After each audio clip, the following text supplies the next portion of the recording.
अदिति दोनों सौतेली बहनें थी। सुकन्या से माँ आशा का उसके बचपन में ही देहांत हो गया था। उसके पिता मनोहर ने दूसरी शादी की और सुकन्या की सौतेली माँ सरिता के घर में आ गई। सरिता ने आते ही पूरे घर को अपने कब्जे में कर लिया। वो हमेशा सुकन्या से पहले अपनी सगी बेटी अदिति पर ध्यान देती थी। मम्मी ये देखो मेरा नया सूट, शाम के फंक्शन में ये कैसा लगेगा? ये तो बहुत सुंदर लग रहा है, रानी लगेगी बिल्कुल मेरी बेटी।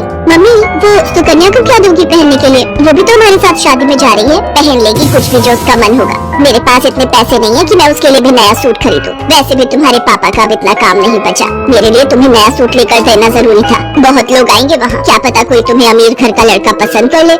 अरे सरिता, कभी कभी अपनी बड़ी बेटी सुकन्या के बारे में भी सोच लिया करो। वो बेचारी भी तो शादी लायक है। बस आ गए अपनी लाडली बेटी के बारे में चिंता करने। पता नहीं कौन से मनहूस दिन मेरी तुम्हारे साथ शादी हुई थी। जब से आई हूँ एक ही नाम तुम्हारे मुंह पर चढ़ा हुआ है। देखती हूँ सुकन्या सुकन्या। अरे तुम्हारी दूसरी बेटी अदिति भी कुंवारी है, वो भी तुम्हारी ही बेटी है। उसके बारे में भी कुछ सोचा करो। मैं हूँ जो पैसे जोड़ जोड़ कर अपनी बेटी को सूट दिलवाए हैं। अब शाम को चलने की तैयारी कर लो, बहुत बड़े बड़े लोग उस शादी में आएंगे। ये तो मेरी सहेली पुष्पा की बड़ी मेहरबानी है जो उसने हमें एक कार्ड दे दिया, वरना हम गरीबों को इस शहर में और इतनी बड़ी शादी में कौन पूछेगा। मनोहर को पता था कि सरिता का स्वभाव बहुत ही खड़ूस है, इसलिए वो चुपचाप अपने कमरे में चला जाता है। शाम को सब लोग शादी के लिए तैयार होते हैं। अदिति बहुत ही सुंदर सूट पहनकर तैयार होती है। सुकन्या के पास तो कपड़े ही नहीं थे। अचानक मनोहर सुकन्या के पास आता है। सुकन्या बेटी ये ले, ये तेरी माँ की साड़ी है, तू ये पहन कर तैयार हो जा। देख कितनी सुंदर साड़ी है, मेरे संदूक में रखी थी, मैं वही ढूंढ रहा था और आज मुझे मिल गई। पिताजी ये माँ की साड़ी सचमुच, ये साड़ी तो बहुत सुंदर है। शुक्रिया पिताजी, आज आपने माँ की ये साड़ी देखकर मुझे बहुत खुशी दी है। हाँ बेटी, अब ये साड़ी पहनकर जल्दी से तैयार हो जा, देखना सबसे सुंदर लगेगी मेरी बेटिया। सुकन्या अपनी माँ की साड़ी पहनकर तैयार हो जाती है। सब लोग शादी में पहुँचते हैं। सरिता जानबूझकर अदिति को ही आगे कर रही थी ताकि वहाँ लोग अदिति को ही देखें। तभी एक बहुत ही बड़े परिवार के लड़के आशीष की नजर सुकन्या पर पड़ती है। सुकन्या बिल्कुल अकेली खड़ी थी। वो लड़का उसके पास आया और उससे बात करने लगा। हेलो, मेरा नाम आशीष है और आपका? जी मेरा नाम सुकन्या है। अच्छा नाम है आपका। वैसे आप यहाँ अकेली क्यों खड़ी हैं? चलिए ना, वहाँ डांस फ्लोर पर सब लोग डांस कर रहे हैं। आशीष को सुकन्या से बात करता देख सरिता आशीष के पास आती है। सुकन्या बेटा, तुम्हारे पापा तुम्हें बुला रहे हैं, इनके साथ अदिति डांस कर लेगी।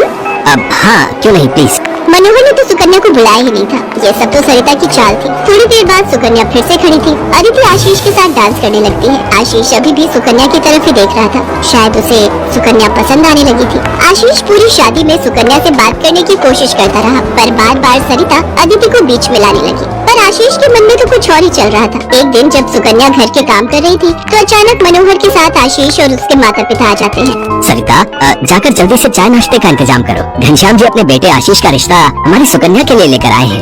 क्या सुकन्या के लिए आशीष का रिश्ता? ये कैसे हो सकता है? मनोहर की बात सुनकर सरिता चौंक जाती है। सुकन्या तो घर की झाड़ पोंछ में मैले कुचैले कपड़ों में मानो ऐसी लग रही थी जैसे कीचड़ में कमल। वहीं अदिति सोफे पर आराम से बैठी थी। सब कुछ आशीष और उसके माता पिता के सामने था। सुकन्या बेटिया, जाओ जल्दी से तैयार हो जाओ। अदिति जाओ अपनी दीदी को तैयार कर दो।